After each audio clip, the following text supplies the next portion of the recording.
Hey everybody, it's Jason Blaha here, and today I want to chat with you guys a little bit about really what you need to get as far as the minimum equipment and what I think you should add when you're building a home gym. Now, this is going to be a big topic for a long time because home gyms are going to become more and more in vogue because of everything that's happened. And you guys see me right there at the very start doing a sumo pull off of my 1-inch blocks, and I've already made a video about the EVA foam, and we'll throw that in a minute. But what are the minimums that we need? Well, you need a good barbell. We need some plates, and we need at least some bumper or training plates like you saw there, right? Now, for your best money, usually most people are going to need at least just one set of thicker plates like that, whether they're the expensive Rogue training plates, rubberized ones like I have there, those red ones, or it's just a pair of bumpers. You're going to want at least a pair of bumpers to train at home on your floor, okay? You're going to want as many 45s as you can get your hands on usually. And I'm assuming people are on a budget when I make these recommendations, right? Not everyone's going to have the gym budget I have. And you know what? I didn't start with this gym budget. I spent $2,000 on the front end, and then I built and built and built.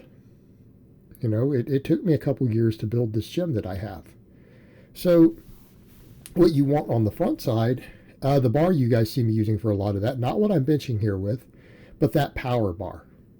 Now, I forget the exact one that is, but it's one of the very, very stiff bars. It's not whippy. It's a very stiff bar.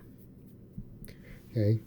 Do not get a whippy bar for your first bar. Get something with nice, coarse knurling that has a high tensile strength with very minimal bend. Like you guys notice, even with 600 plus pounds, I don't bend that bar on deadlifts. Now, this black bar I'm using to close grip over here, this one will bend. And the only reason I've got it up there for close gripping is because sometimes I like to use it for doing the board presses and everything. But that's not essential. If you're only going to start with one bar, you don't want an Olympic bar like I have there. It's whippy with no center knurling. And I get it. People say, well, I want that so that I can do overhead pressing and stuff. Well, I can tell you right now, overhead pressing is not your biggest priority. Squatting, deadlifting, those things are higher priorities than being able to overhead press. And you want something with center knurling. Okay? You need a bar with center knurling. You do not want smooth in the center for your first bar. Right? It's easier to squat when you have that knurling in the middle. You don't want a whippy bar because you're going to want to do other things that don't have as much bar whip, such as squatting. And the same thing even with deadlifting. You know, people say, well, I want a whippy bar deadlift. Why? It's more work to use a bar that doesn't have that. It's harder, right? A whippy bar, like a deadlift bar you think of for competitions, are easier. So in fact, if you go to a powerlifting meet, you probably are going to be stronger in comp than you are in your home gym. Like when you use that stiff bar like I use, okay? But you're going to be better off for squatting if you have the stiffer bar with center knurling. And make sure you get one that's really, really coarse, so that you can deadlift with it. All right, you need that coarse bar as your first bar. You know, other bars can come later.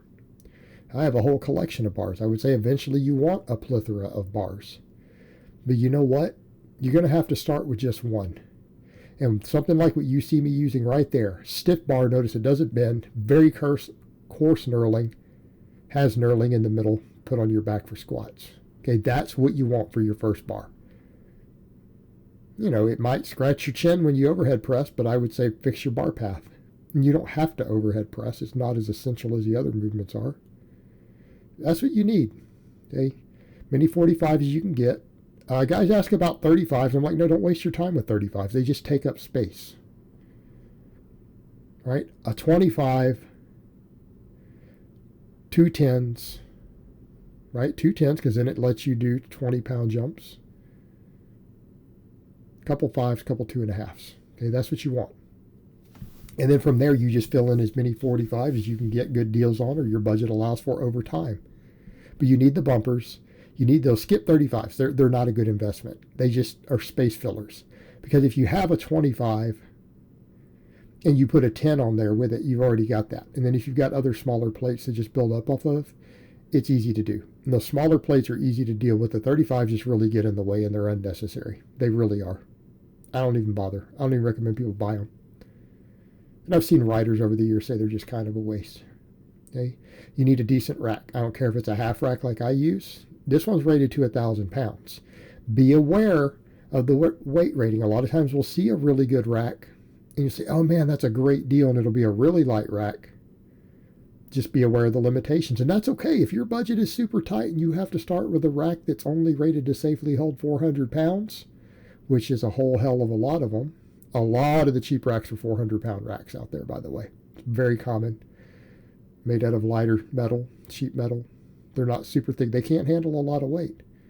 But if you're not planning on squatting over 400 for a while, it's not a problem. Just realize if you get one of those, and a lot of times you get a used one, you may not realize that. You realize it's a lighter rack. Just be aware that the lighter material racks might only be rated to safely hold 400. Just be aware of those limitations. But you need a good rack. Look towards things like how good are the J-hooks on it. Look at, is it set up at the bottom to hook band pegs and things into?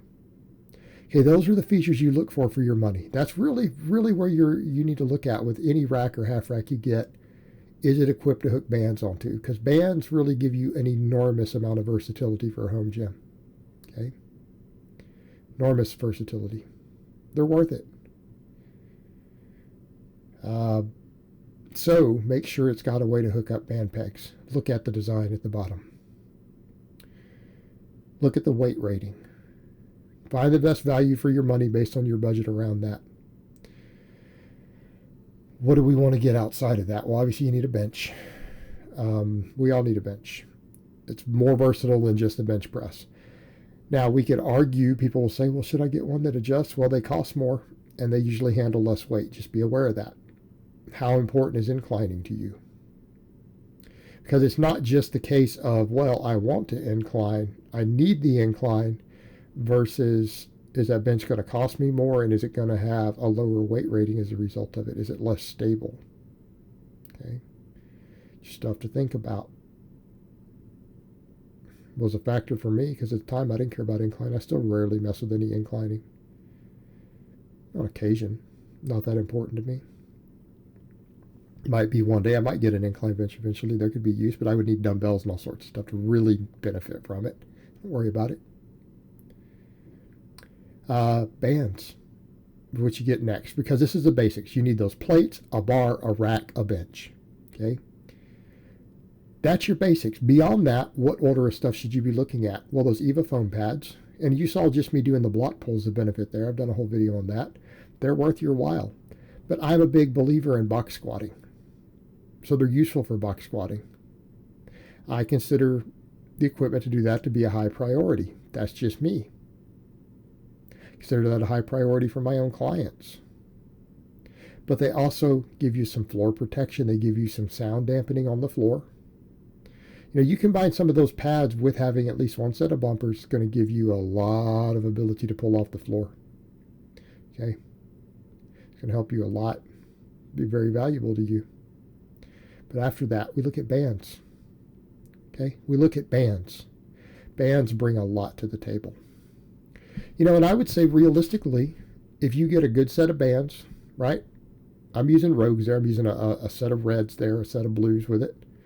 That gives me 80 pounds of tension when those two are put together. The red band set, when used for squatting and benching links, are 30 pounds of tension. The blues are 50. You can add them together and get 80. They give you 3 sets of band tension.